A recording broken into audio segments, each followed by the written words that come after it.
It all started in a quiet little neighborhood that looked like it had been pulled straight out of a postcard. The kind of place where kids rode their bikes down tree-lined streets and neighbors exchanged polite waves over white picket fences. People moved here for the promise of peace, safety, and a tight-knit community. But what they didn't tell you when you signed up was that living here came with its own set of rules, and not just any rules. These were enforced by an HOA so strict they made military boot camp look like summer camp.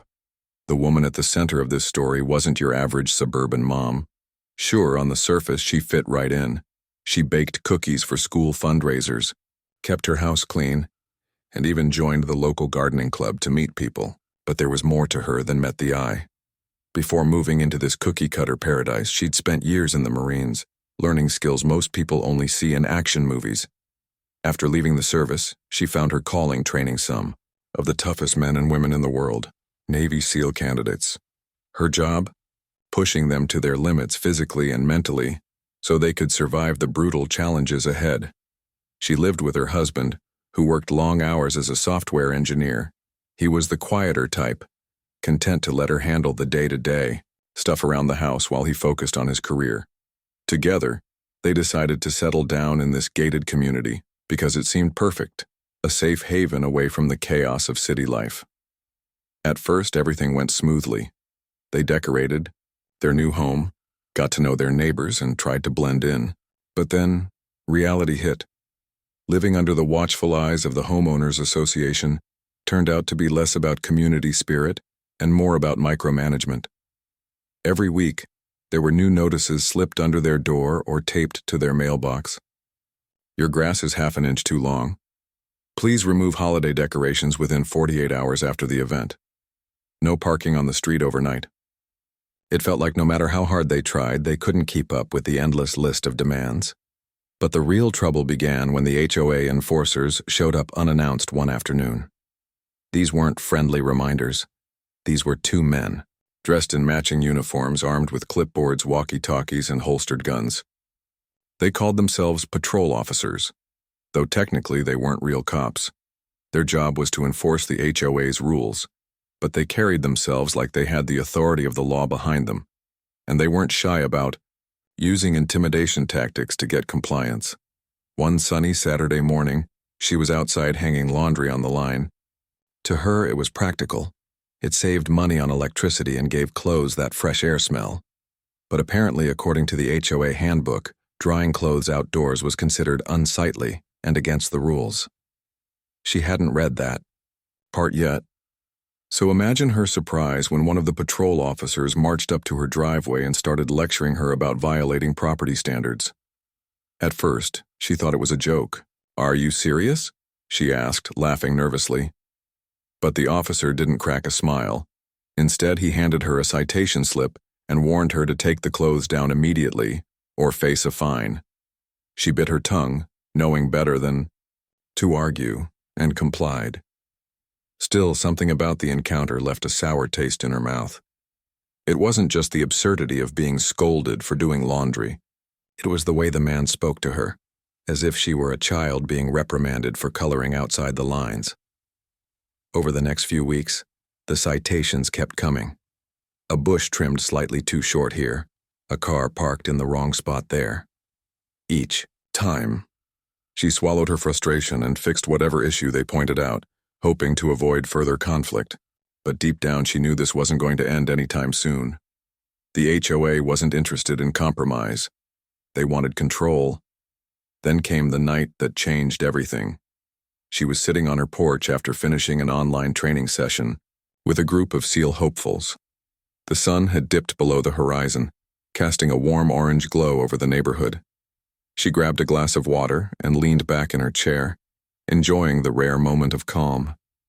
That's when she heard footsteps crunching on the gravel driveway. Two figures emerged from the shadows, flashlights sweeping across her yard. It was the same pair of HOA patrol officers she'd seen before. Only this time they weren't carrying just clipboards. They had their hands resting casually on the grips of their holstered guns. One of them stepped forward, his voice sharp and accusatory. "We've received complaints about excessive noise from your property," he said, glaring at her. "You need to address this immediately." She blinked, confused. Noise from her house? She lived alone with her husband, and aside from the occasional bark from their dog, their home was usually as quiet as a library. "I'm sorry," she replied calmly, "but I don't think we've made any noise tonight. Are you sure it's coming from here?"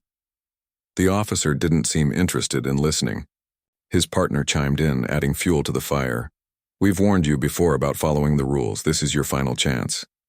And just like that, the situation escalated. What started as a simple misunderstanding turned into something far more dangerous. Little did those two men know, they were picking a fight with someone who wasn't easily intimidated. The air grew thick with tension as the two HOA patrol officers stood in her driveway, their flashlights casting long shadows across the neatly trimmed grass. One of them was still talking, his voice rising with every word, while the other kept shifting his weight from one foot to the other, his hand resting conspicuously close to the gun on his hip. It was clear they weren't here for a friendly chat. This wasn't about noise complaints or misplaced trash cans anymore. It felt personal. She stared at them, trying to process what was happening. The accusation about excessive noise didn't make sense. Her dog had been asleep inside the house all evening, and she hadn't even turned on the TV. The only sound coming from her property was the soft rustle of leaves in the breeze.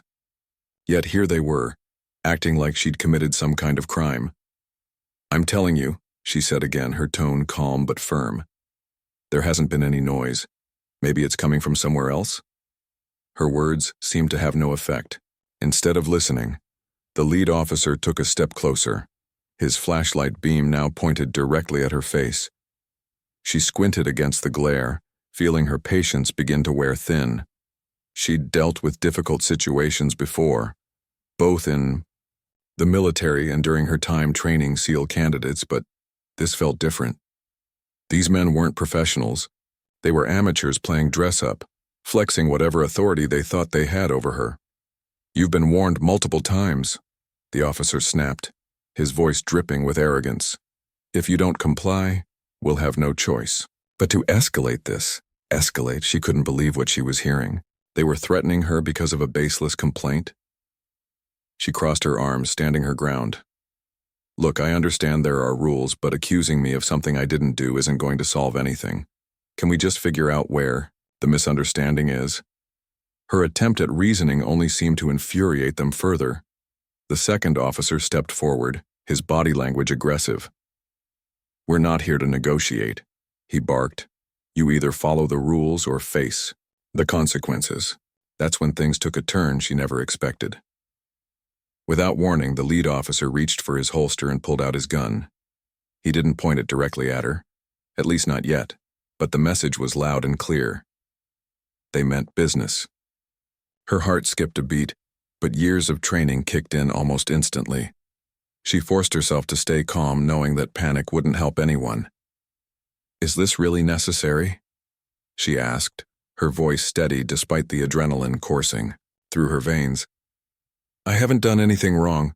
Why are you pulling a weapon over a noise complaint?" For a moment, neither man responded. They exchanged a glance, as if silently debating how far they wanted to push this. Finally, the lead officer spoke, his tone laced with hostility. "You're refusing to cooperate. That makes you a problem." She couldn't believe what she was hearing. Refusing to cooperate. All she'd done was ask for clarification. But instead of backing down, she decided to take control of the situation. Slowly, deliberately, she raised her hands slightly. Not too high, just enough to show she wasn't a threat. "All right," she said, maintaining eye contact. "Let's slow this down. There's no reason for anyone to get hurt here." Her composure threw them off balance. Most people would have caved under the pressure, especially with a gun involved. But she wasn't most people. Every fiber of her being was trained to handle high-stress scenarios, whether it was dodging bullets in combat zones or pushing exhausted SEAL recruits to keep moving when they thought they couldn't go on. This was just another challenge, albeit an absurd one. "I'm going to call the police," she announced, reaching for her phone. "They can sort this out." As she spoke, she locked eyes with the lead officer, daring him to stop her. For a split second, she saw hesitation flicker across his face. He hadn't obligated. The standoff on the driveway felt like it lasted hours, though in reality it was only a matter of seconds. The lead officer's grip tightened around his gun as he watched her reach for her phone. His partner shifted uneasily beside him, clearly unsure how to handle the situation now that it had spiraled beyond their usual script of handing out citations and issuing stern warnings. But she didn't flinch. She held their gazes, her expression calm but unyielding, as if silently daring them to make the next move. "I'm calling the police," she repeated, her voice firm and steady. "Let's see how they feel about you, pulling a firearm over something as ridiculous as a noise complaint." Her words hung in the air, sharp and deliberate, cutting through the tension like a knife. For the first time since the confrontation began, the two men seemed to falter. They exchanged another glance, this one filled with uncertainty rather than bravado. It wasn't just her tone that unsettled them. It was her demeanor. Most people would have been visibly shaken by the sight of a weapon, especially when wielded by someone who appeared to be in a position of authority. But she carried herself differently. There was an aura of quiet confidence about her, the kind that comes from years of facing far worse situations than this. To the officers, it must have felt like trying to intimidate a storm, pointless and ultimately self-destructive. The lead officer hesitated, his earlier aggression wavering. "You're making a big deal out of nothing," he muttered, lowering the gun slightly but keeping it close at hand. "We're just doing our job." She raised an eyebrow, her lips curling into a small, humorless smile. "Your job is to harass homeowners over laundry lines and barking dogs, because that's not what I'd call protecting the community." Her comment hit a nerve. The second officer stepped forward, his face flushed with anger. "You don't get to question us," he snapped. "We're enforcing the rules everyone agreed to when they moved here." She tilted her head, studying him for a moment before responding. "Funny thing about rules, they're supposed to make life better, not turn neighbors into enemies. And last I checked, pointing a loaded weapon at someone isn't exactly standard protocol for dealing with minor infractions." Her response silenced them. Neither man said a word, but their body language spoke volumes. They were rattled, unsure of how to proceed without losing face, or worse, getting themselves into deeper trouble. Sensing their hesitation, she took a step back toward her front door, keeping her movements slow and deliberate. "I'll let the police decide what happens next," she said, her tone leaving no room for argument. "But trust me, they won't be happy to hear about this." With that, she slipped inside and locked the door behind her.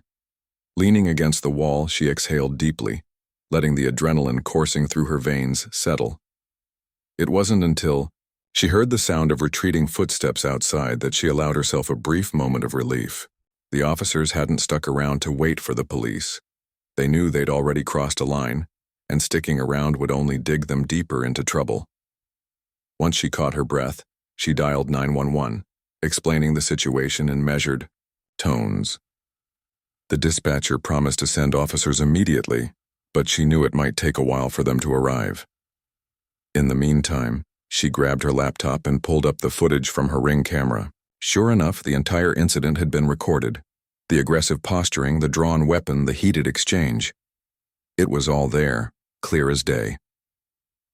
She saved the video to a secure folder, knowing it could serve as crucial evidence later, She waited for the authorities to show up.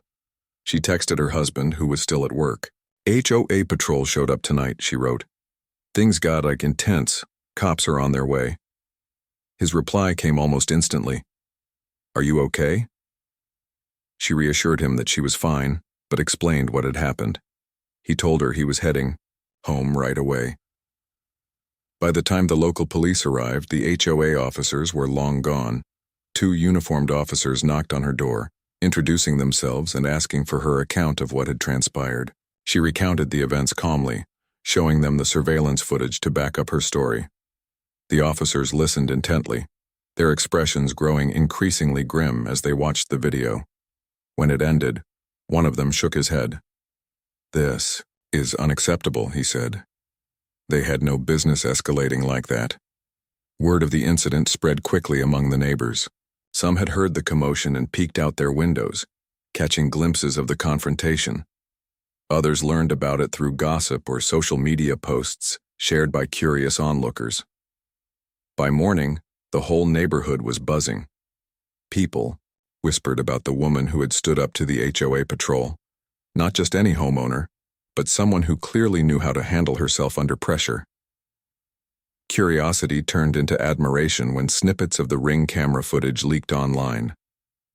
Viewers marveled at her composure, noting how she had diffused a potentially dangerous situation without losing her cool. Comments poured in from strangers across the country, praising her courage and criticizing the HOA's heavy-handed tactics. A local news station even reached out asking for an interview. At first, she hesitated.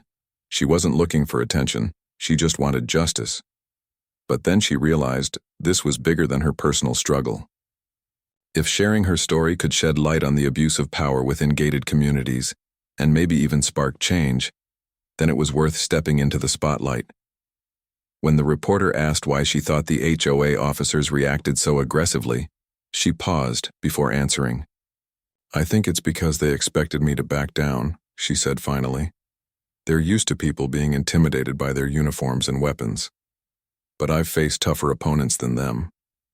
This wasn't about noise complaints or rule violations. It was about control, and I refused to give it to them." Her words resonated with viewers, many of whom admitted they'd experienced similar run-ins with HOAs in their own neighborhoods. Some shared stories of being fined for having mismatched curtains or scolded for planting flowers that didn't meet color guidelines. Others talked about feeling powerless against the rigid enforcement of arbitrary rules. Suddenly, her experience became a rallying cry for anyone who had ever felt bullied by those claiming to act in the name of order. In the days that followed, the HOA board issued a public apology, distancing themselves from the actions of the patrol officers. They suspended the two men involved pending an investigation and promised to review their policies regarding firearms and conflict resolution. But for her, the fight was far from over. With her husband's support, she decided to take legal action, filing a lawsuit against the HOA for harassment and misuse of authority. What started as a quiet evening on her porch had become a turning point, not just for her but for the entire community. And as she prepared for the battles ahead, she couldn't help but feel a sense of purpose. For years, she had trained others to stand strong in the face of adversity.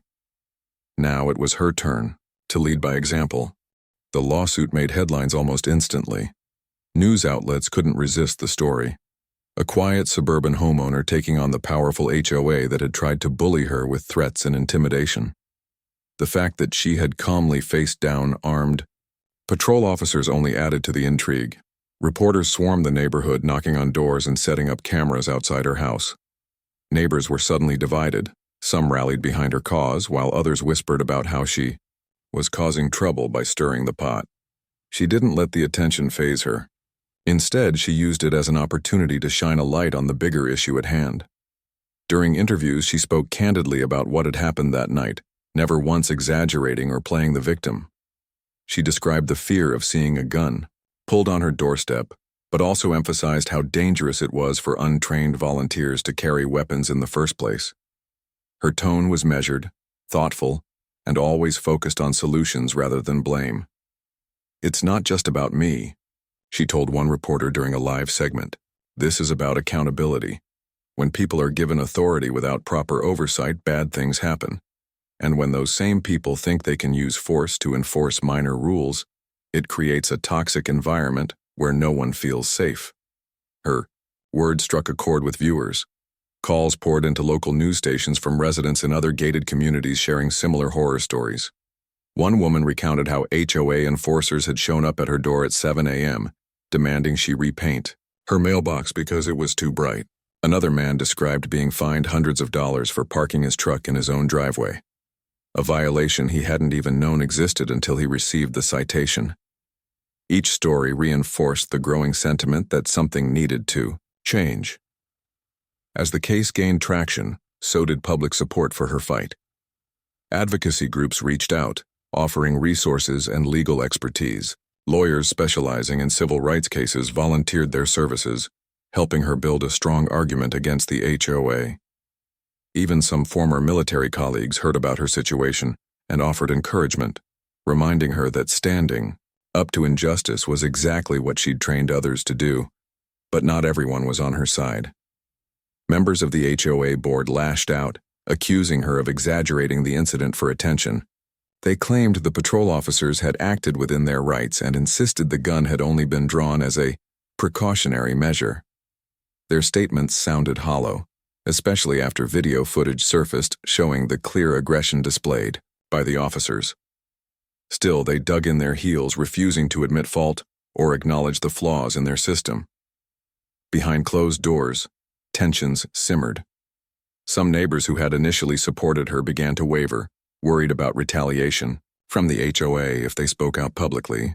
Others quietly distanced themselves, fearing the controversy would hurt property values. But despite the pressure, she refused to back down. With her husband's unwavering support, she pressed forward, determined to see the case through to the end.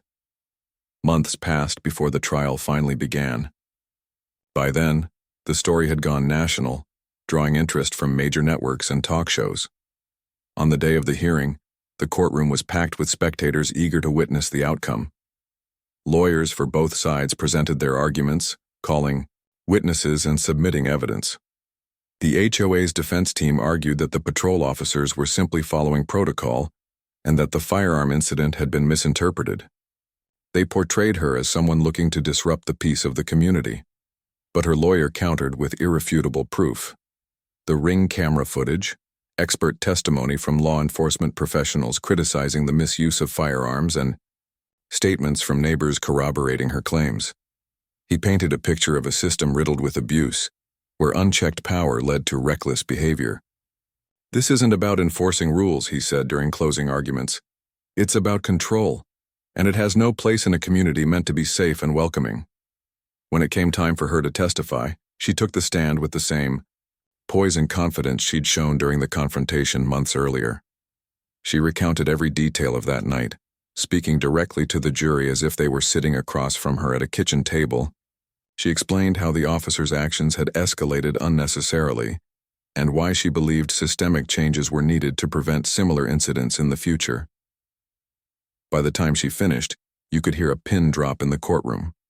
The jury deliberated for hours, weighing the evidence carefully. Finally, they returned with a verdict: guilty on all counts. The HOA was ordered to pay damages and implement sweeping reforms, including mandatory de-escalation training for all patrol officers and stricter regulations regarding the use of firearms. Additionally, the two men involved in the incident faced criminal charges for brandishing a weapon unlawfully.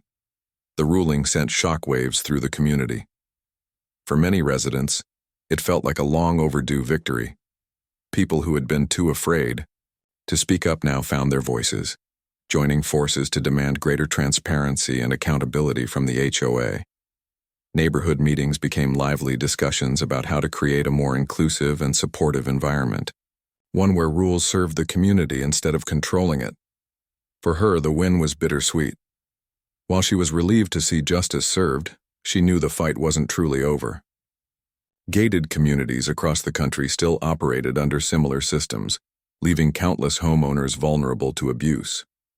Determined to make a difference, she partnered with advocacy groups to push for statewide reforms regulating private security forces. Together, they drafted legislation aimed at preventing incidents like hers from happening again. Her efforts didn't go unnoticed.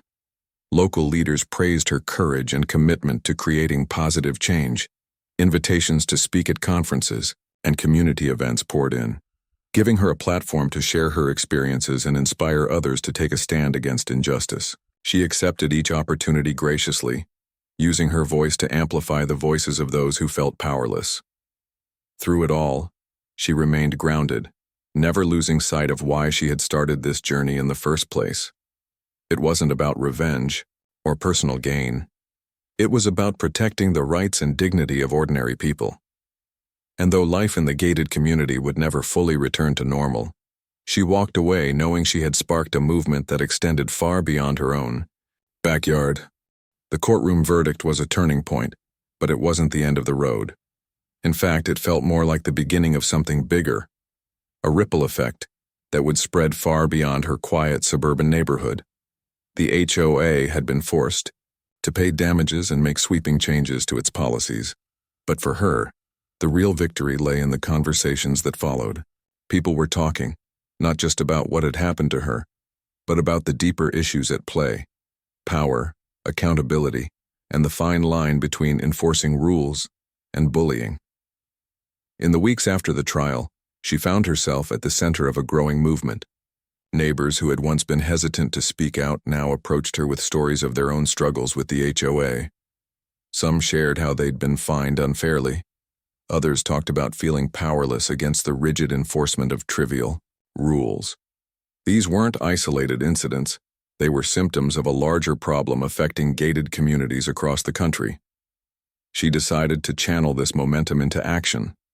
With the help of advocacy groups and legal experts, she began organizing town hall meetings where residents could voice their concerns without fear of retaliation. At first, turnout was modest, with only a handful of brave souls willing to share their experiences. But as word spread, attendance grew. Soon the meetings became standing room-only events, drawing people from neighboring towns who faced similar challenges. What struck her most was the diversity of voices. There were young families struggling to keep up with expensive HOA fees, retirees living on fixed incomes, and single parents juggling work and home repairs, all united by a shared desire for fairness and respect. Listening to their stories reinforced her belief that change was possible if enough people came together to demand it. Her efforts didn't stop there. She partnered with lawmakers to draft legislation aimed at regulating private security forces in residential communities. The proposed bill included measures such as mandatory background checks for patrol officers, restrictions on carrying firearms, and requirements for de-escalation training. It also called for greater transparency in HOA operations, including regular audits and open forums where residents could hold board members accountable. Getting the bill passed wasn't easy. Lobbyists representing property management companies and HOAs pushed back hard, arguing that stricter regulations would undermine community safety. They painted her as an agitator trying to dismantle the very systems designed to protect homeowners. But she refused to let their tactics derail her mission. Instead, she leaned on the network of supporters she'd built over the months, mobilizing them to attend hearings, sign petitions, and contact their representatives. One of the most powerful moments came during a state Senate hearing when she delivered a passionate speech about why the reforms were necessary. Standing before a room full of lawmakers, she spoke not just as someone who had been wronged, but as a representative of countless others seeking justice. "This isn't about revenge," she said, her voice steady but filled with emotion. "It's about creating a system that works for everyone. For the single mom working 2 jobs, for the elderly couple on a fixed income, for the young family trying to build a future. We deserve to live in communities that uplift us, not oppress us." Her words resonated deeply, earning applause from the audience and nods of approval from several senators. When the vote finally took place, the bill passed with overwhelming support, a testament to the power of grassroots activism and collective action. Back in her own neighborhood, things slowly began to improve. The HOA implemented the court-mandated changes, though reluctantly. Patrol officers underwent rigorous training programs, and new guidelines were put in place to ensure weapons were used only in extreme emergencies. Fines for minor infractions were reduced or eliminated altogether, and communication between residents and the board improved significantly. Still, scars remained. Trust doesn't rebuild overnight, especially when it's been broken so thoroughly. Some neighbors continued to harbor resentment toward the HOA, while others simply avoided getting involved altogether. But there were signs of progress, small gestures that hinted at healing. A group of volunteers started a community garden, transforming an empty lot into a vibrant space where people could gather and connect. Others organized block parties and holiday events, fostering a sense of camaraderie that had been missing for years. For her, the experience changed everything. What had started as a personal battle against injustice evolved into a lifelong commitment to advocacy. She traveled to other states, speaking at conferences and meeting with lawmakers to share her story and push for reform. Her military background gave her credibility, but it was her authenticity that truly inspired others. Whether addressing a packed auditorium or sitting down with a small group of concerned citizens, she spoke from the heart, reminding everyone that change begins with courage. Her husband stood by her every step of the way, balancing his demanding job with late-night strategy sessions and weekend trips to meet with activists. Together they proved that teamwork wasn't just for the battlefield, it was essential for navigating life's challenges too. Looking back, she realized how much she'd grown through the ordeal. Before, she'd seen herself as someone who trained others to face adversity, never imagining she'd one day have to walk that path herself. But facing down those HOA officers on her porch had taught her something invaluable. True strength isn't just about physical prowess or tactical skill. It's about standing firm in your convictions, even when the odds seem insurmountable. And then there was her dog, the same dog whose excessive barking had supposedly sparked the whole mess. Ironically, the pup became something of a local celebrity, trotting around the neighborhood with a red bandana tied around his neck. Kids loved him, and adults couldn't resist giving him a pat on the head. If anyone asked about the bandana, she'd smile and say, "That's his hero cape. He saved the day, you know." Life in the gated community would never be perfect. It rarely is anywhere, but it was better than it had been before. Slowly but surely, the neighborhood was becoming a place where people felt heard, respected, and valued. And though the scars of the past would always linger, they served as reminders of how far they'd come, and how much farther they could go if they kept pushing forward. As she sat on her porch one evening, watching the sunset paint the sky in shades of orange and pink, she felt a deep sense of peace. The journey hadn't been easy, but it had been worth it. Somewhere along the way, she'd stopped seeing herself as just a homeowner fighting for fairness. Now she was a catalyst for change, a reminder that even the smallest acts of defiance can spark a revolution. And as the cool breeze rustled the leaves overhead, she smiled, knowing the best was yet to come.